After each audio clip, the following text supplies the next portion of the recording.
Okay, so you guys won't believe what's happening with Meghan and the royals. It's like a whole new level of crazy. Remember how things have been simmering for ages?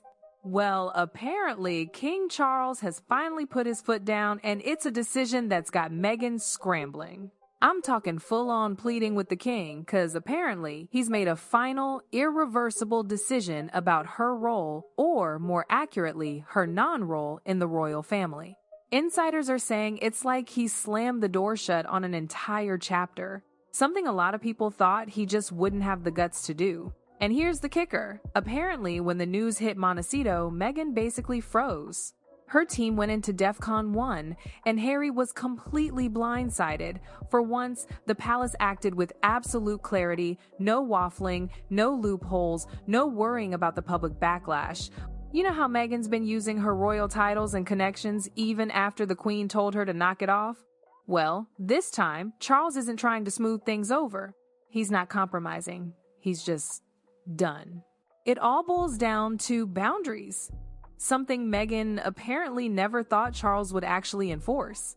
This isn't just about titles or marriages, it's about her using the royal connection to boost her brand. I mean, think about it. She's been subtly dropping hints in her appearances, her brand teasers, her public messaging, making it seem like she's still part of the institution, even though she bailed. And William? He's reportedly gearing up for a major campaign to strip titles from minor royals, basically tightening the monarchy structure. This isn't just about Meghan, it's about the whole future of the institution. Charles, for a while, was playing the long game. He was watching, listening, hoping things would settle down. But then came the final wave of warning signs: a new brand launch, a perfectly rehearsed speech, high-profile meetings, and an international campaign that raised serious eyebrows. The thing that really got to him, though, was Catherine. It became clear that Meghan was still using the monarchy's power, its symbols, its history, its prestige, even though she's not pulling her weight.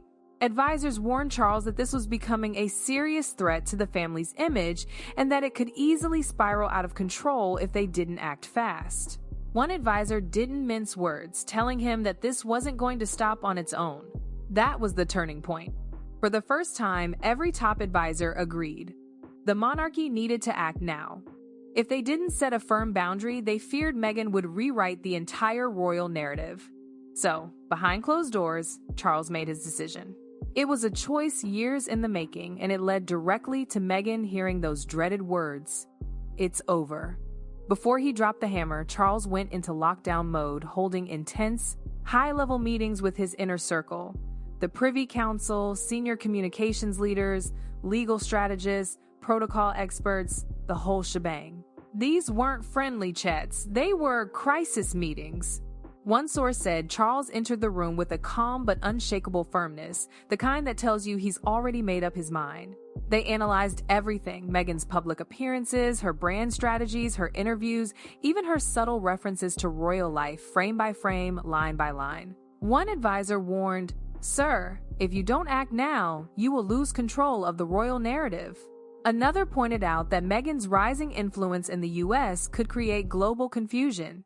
Two versions of the monarchy, one official, one unofficial. Charles listened, not with anger, but with a steady determination. By the end of the final meeting, the energy had shifted. The palace wouldn't wait for the next documentary, the next leak, the next polished media appearance. They would act with a decision so clear, so final, that it couldn't be undone. Those who were present say the king ended the meeting with one quiet sentence that felt like the closing of a chapter: "This chapter must end." And within hours, the machinery of the monarchy moved. Papers were drafted, notifications prepared, a discreet courier assigned. So, how did Meghan react to all this? Well, it wasn't pretty. When the king's decision landed in Montecito, it wasn't some fancy royal decree. No velvet envelopes, no official announcements, just a quiet, private message meant for Meghan's eyes only. And apparently, she was blindsided. Not angry at first, just stunned. She had to read the message like 3 times before it actually sunk in. Then, according to insiders, the voice went from confusion to disbelief to full-blown panic She was demanding answers, asking who signed off on this, if Harry knew. She was trying to argue that it was all a misunderstanding, but there was no wiggle room. This wasn't like the palace's past attempts to gently nudge her in the right direction. This was final. No negotiation, no appeal, no soft language to cushion the blow. It was the end, and it was exactly what Charles intended. One insider said Meghan never saw this coming. She always thought the palace would leave a tiny window open, a chance to come back, rewrite the narrative, rebuild what was broken. But this decision slammed that window shut, permanently. Sources say she started pacing around the room, restless, trying to figure out what had just happened. She wanted to know who had influenced the king, who had pushed for this, and why now. And when it finally hit her that this wasn't a suggestion, but a declaration, everything changed. Tears, frustration, betrayal. She felt like this was a turning point she couldn't undo. For the first time since she left the royal family, she wasn't just being ignored. She was being cut off completely. Every phone call she made, every rushed message, every attempt to control the story just showed how shaken she was. The palace had finally drawn a line, and Meghan was on the wrong side of it. But what about Harry? Was he as heartbroken as Meghan? Well, he was told before she was. Not because he's favored, but because Charles thought he deserved to hear it direct. But that moment of courtesy just started something even bigger and more painful. Apparently, Harry's reaction was a mix of shock, frustration, and this deep realization that he can't protect both worlds, the one he was born into and the one he created with Meghan. He's been trying to balance those two since 2018. When Charles explained the decision, Harry pushed back. Not angrily, but emotionally. He asked for time, asked his father to reconsider, wondered if the decision could be softened, but Charles wouldn't budge. A senior aide described the king as calm, steady, respectful, but unshakable. And that's when Harry finally saw something he'd been avoiding for years. His father wasn't just drawing a line between the palace and the public, he was drawing a line between the institution and Meghan. When Harry broke the news to Meghan, everything shifted in Montecito. There were tears, not just from Meghan, but from Harry too. He knew he'd once again be stuck in the role he hates most, the bridge between two worlds that don't want to meet. One source said Harry wasn't just upset with Charles. He was devastated that he couldn't fix this. Not this time. The tension between father and son is never easy. But this created a whole new level of distance. And behind closed doors, Harry was probably wondering the same thing everyone else in the palace was whispering. If the king's made his final call, what does that leave for Meghan's future? Well, according to palace insiders, this final decision has 3 major points. First, Meghan can't reference, hint at, or attach herself to the monarchy in any future projects without written permission. The era of gray zone royal branding is over. Second, any remaining royal privileges or courtesies, those informal allowances, are gone. Travel perks, symbolic associations, quiet access, poof. One insider called it a reset of boundaries that should have been set years ago. And third, from now on, the palace won't step in to shield her from international controversies. No softening statements, no behind-the-scenes corrections, no diplomatic cushioning. She's on her own. One advisor said it's not punishment, it's protection for the institution. But the whispers are harsher. It's not just about limits, it's about sealing them. It's final. For Meghan, this changes everything. For everyone around the king, the message is clear. This chapter is over. And the king didn't attach a long explanation, just let the document speak for itself. The monarchy isn't playing defense anymore. They're setting boundaries. By revoking privileges, controlling the use of royal identity, and refusing to intervene, the palace sent a message that needs no explanation. The monarchy won't be a springboard for personal branding. This isn't about anger or revenge, it's structural. The king's not targeting Meghan personally, but the pattern she represents. What Meghan thought was a temporary pause is now permanent.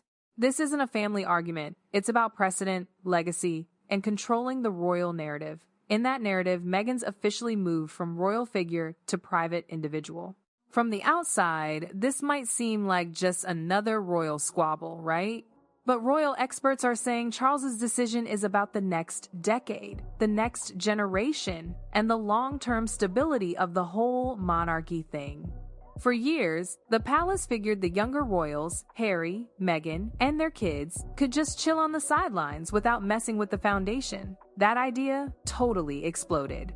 The rise of influencer culture, celebrities becoming royalty, people making bank off telling their stories, it's all put pressure on the monarchy in ways it was never built to handle. Meghan, with her Hollywood background, her massive online following, and her knack for grabbing headlines, became the prime example of how quickly things could go sideways. One advisor put it simply, if we don't set boundaries now, there won't be any boundaries left later. So what's Meghan gonna do next? For months, everyone thought Charles was being too soft, too willing to keep doors open. But this whole thing proves he'll act when the crown's reputation is on the line, even if it means cutting ties with someone who used to be all over the news. Meghan's supporters think he's being harsh. Critics think it's about damn time. The palace? They think it's necessary. This wasn't about punishing Meghan. It was about protecting the monarchy from a future where its image is controlled by outsiders. Insiders were shocked not because the decision was dramatic, but because it was final, permanent, and strategic. It wasn't made for today, it was made for the future. Here's the thing, Meghan doesn't stay quiet when she's under pressure. The second she realized Charles's decision was absolute, her team went into overdrive. I'm talking emergency calls with her US-based advisors, PR specialists, brand managers, legal consultants, the whole crew. Meghan gets the public better than almost anyone. In her world, silence is defeat. First things first, damage control. Her team thought about putting out a statement saying the palace's decision was harsh or outdated. But that's risky. Another idea? A major interview, a new documentary, or a speech hinting at institutional problems, without actually naming the monarchy. Then came the really interesting idea, using upcoming brand projects to take back the narrative. She's done that before when she's been under pressure. One source said they weren't planning a calm response, they were planning a counterattack. The problem? Charles's restrictions mean Meghan can't mention the royal family without risking serious backlash. She's got to rebuild her public strategy without relying on the monarchy. One strategist close to her said she has to grow her platform without the very thing that made her famous. Some advisors are telling her to be careful, others are pushing for retaliation. But everyone agrees, if Meghan feels cornered, she won't stay quiet. This isn't just about a royal setback, it's a fight over the narrative, where she's strongest. What she does next will either calm things down or make them way worse. But the thing that'll be remembered most isn't a confrontation or a meeting, it's a sentence someone said behind closed doors after the paperwork was signed. It's over, not dramatic. Not emotional, just final.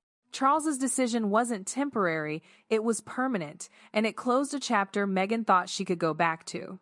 The palace isn't waiting for her to come back. There's no return, no second chances, no working together. It's a line in the sand. For Meghan, it means navigating the future without the royal family. For Harry, it makes the divide between his two worlds even bigger. For Charles, it shows that protecting the monarchy is more important than personal relationships. And for the institution, it's a historic moment. The news was supposed to stay inside the palace, but that never happens with stuff this big. Within days, the whispers got louder and leaks started happening. Reporters started asking weird questions. Royal watchers noticed changes in the palace's language. The media smelled a story. Final decisions started popping up in headlines. At first, it was just speculation. Then the articles got bolder, quoting palace insiders. What was supposed to be private became global news. Analysts were talking about it on TV. Commentators were saying it was the end of an era. Editors were scrambling for quotes. Some headlines were on Meghan's side. Others were brutal. But everyone agreed on one thing. Meghan and the monarchy had reached a breaking point. In Montecito, the mood shifted fast. Panic turned into damage control, which turned into a defensive strategy. Meghan's team started tracking every article, monitoring online trends and getting ready for the global fallout. Experts warned that this would affect her image, her brands, her partnerships, her future projects, and her ability to control her story. One insider called it a reputational earthquake, the kind that can change how people see you for years. And in the palace, silence, the kind of silence that's louder than any statement. The message was clear. The monarchy would move on without her. But Meghan wasn't about to stay quiet. Behind the gates of Montecito, a counter-strategy was already being planned. Meghan knows that when the narrative turns against you, you gotta move fast. She started putting